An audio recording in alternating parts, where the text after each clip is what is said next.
Hello everyone, welcome back to my channel. Today we will study poem Sea Song from class 3rd unit 4 Marigold Bug. तो शुरू करते हैं poem. पहले तो बच्चों ये बताइए कि आपने कभी सेल्स कलेक्ट किए हैं। सेल क्या होता है? शंख। जो अक्सर बच्चे समुद्र के पास रहते हैं वो ज़रूर उन्होंने शंख ज़रूर देखा होगा समुद्र के पास, और उन्होंने कलेक्ट भी किया होगा। छोटे बड़े कई प्रकार के शंख होते हैं। तो बस इसमें उस सेल के बारे में यानी शंख के बारे में ये पोएम है। तो शुरू करते हैं poem. I found a shell, a curly one, lying on the sand. I picked it up and took it home, curled inside my hand. एक जो लड़का होता है उसको क्या मिलता है? सेल, जो कि शंख है। और वो कैसा होता है? कर्ली वन, यानी घुमावदार होता है। और वो उसको समुद्र के पास रेत के ऊपर डला हुआ मिला होता है। तो वो उसको उठाता है और अपने घर ले जाता है। क्योंकि वो समुद्र के पास रहता है, समुद्र के अंदर रहता है और रेत के ऊपर रहता है, तो वो उस बहुत ठंडा है। जब उसने उसको पकड़ा तो वो बहुत ठंडा था और उसके हाथों में बहुत ठंडा ठंडा महसूस हो रहा था। Mummy looked at it, then she held it to my ear, and from the shell there came a song soft and sweet and clear. Mummy ने सेल को देखा तो उन्होंने मेरे हाथों से लिया और मेरे कानों पे लगा दिया, और उसमें से मुझे एक गाना सुनाई दिया जो कि बहुत सॉफ्ट स्वीट एंड क्लियर था। मतलब बहुत ही धीमा और बहुत ही स्वीट सा, मतलब ऐसे धुन जो आती है ना, बिल्कुल धीमी धीमी सी सॉफ्ट सी धुन जो आती है वो, और एकदम साफ एकदम स्पष्ट सुनाई दे रहा था। I was surprised, I listened hard, but it was really true. मैं बिल्कुल आश्चर्य में पड़ गया कि एक शंख में से आवाज़ कैसे आ सकती है, लेकिन फिर मैंने उसको ध्यान से सुना तो वो सच में आ रही थी आवाज़। I wish I find a nice big shell, hear it singing too. काश मैं अब की बार जब जाऊं तो मुझे एक बड़ा सा सेल मिले, बड़ा सा शंख मिले, और उसमें से मैं उसकी धुन की आवाज़ सुनूं। तो ये थी पोयम, स्वीट एंड शॉर्ट। तो अब इसके न्यू वर्ड्स देखते हैं। सेल, सेल मीन्स होता है शंख। हेल्ड यानी पकड़ना। सरप्राइज्ड यानी आश्चर्यचकित होना। करली यानी ट्विस्टेड, जो घुमावदार होते हैं ना उसको करली बोलते हैं। और क्लियर यानी बिल्कुल साफ स्पष्ट। तो ये थे न्यू वर्ड्स उसके। अब इसके हम क्वेश्चन आंसर्स देखते। तो फर्स्ट क्वेश्चन क्या है? Where did the child find the sea shell? Sea shell यानी जो शंख था वो कहाँ मिला था बच्चे को? तो आंसर होगा the child found the sea shell lying on the sand. उसको वहाँ सी के पास जो रेत थी उसके ऊपर डला हुआ मिला था। अब सेकंड क्वेश्चन है, what did the child do with the shell? जो बच्चा है उसने सेल के साथ क्या किया? The child picked up the shell and took it home. उसने उसको उठाया और घर ले गया। अब थर्ड क्वेश्चन है, what did the child hear? जो चाइल्ड है उसने क्या सुना? The child heard a soft and sweet song. उसने सॉफ्ट और स्वीट सॉन्ग सुना।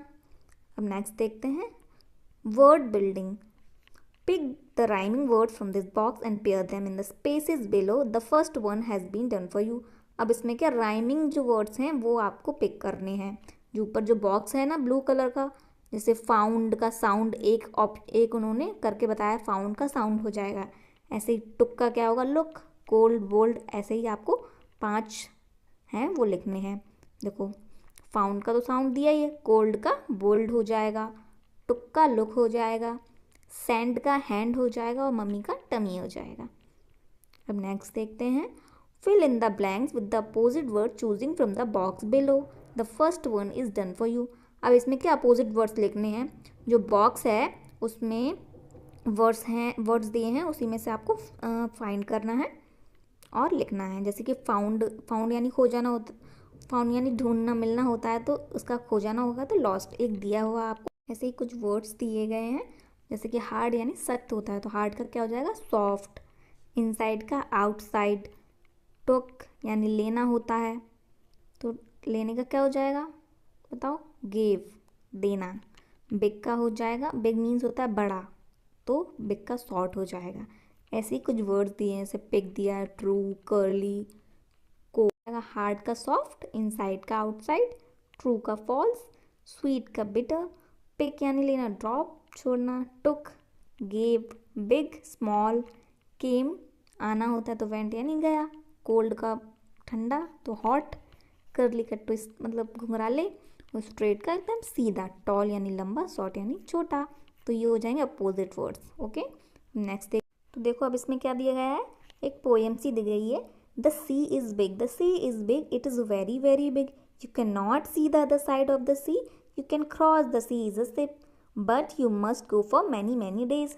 तो वो बोलता है कि जो समुद्र होता है वो बहुत बहुत बड़ा होता है, जिसकी आप दूसरी साइड नहीं देख सकते। आप उसको क्रॉस कर सकते हो, लेकिन किससे, किसके साथ, एक जहाज़ होता है, जो पानी का जहाज़ होता है, हम उससे ही क्रॉस कर सकते हैं, और उसमें भी हमें बहुत दिन लग जाते हैं। तो ये जो पोएम दी गई है इसमें से हमें वर्ड्स लेने हैं और इनमें भर देना है। जो फिल इन द ब्लैंक्स नीचे दिए हैं उनमें फिल कर देना है। जैसे कि the sea is very very, तो जो समुद्र है वो कैसा था, बहुत बड़ा था, तो बिग आ जाएगा। यू कैन नॉट, क्या नहीं कर सकते, देख नहीं सकते हम दूसरा साइड, तो you can not see the other side. You can not cross the sea, हम सी को क्रॉस नहीं कर सकते। You can cross it in a ship, तो हम किससे क्रॉस कर सकते हैं, बाय शिप, शिप के द्वारा कर सकते हैं। तो ये हो जाएंगे इसके फिलअप्स। अब नेक्स्ट देखते हैं, रीड द फॉलोइंग, ये आपको पढ़ना है। Words sing, phones ring, people talk, dogs bark, cows move, cocks crow, bees buzz, children हस। तो ये जो बताए गए हैं, जैसे वर्ड्स गाती हैं, फ़ोन बजता है, पीपल बात करते हैं, जो कुत्ते होते हैं वो भौंकते हैं, काऊ अपनी आवाज़ निकालती है मूँ मूँ करके, और जो कॉक होते हैं क्रो करते हैं, और बीज जो होते हैं ऐसा करते हैं, और चिल्ड्रन उनको सबको रोकते हैं। अब ये जो फ्रेजेस दिए गए हैं पिक्चर्स के साथ दिए हैं, उसमें आपको मैचिंग करना है। अ वर्ड इज़ सिंगिंग, इस एक करके बताया, अ वर्ड इज़ सिंगिंग, तो इससे मैच कर दिया। अ काउ इज़ मूइंग, तो ये काउ के साथ हो जाएगा। अ फ़ोन रिंगिंग, तो ये फ़ोन से मैच हो जाएगा। अ डॉग बार्किंग, यानी कुत्ता भौंक रहा है, तो ये डॉग की जो पिक है ना उससे मैच हो जाएगा।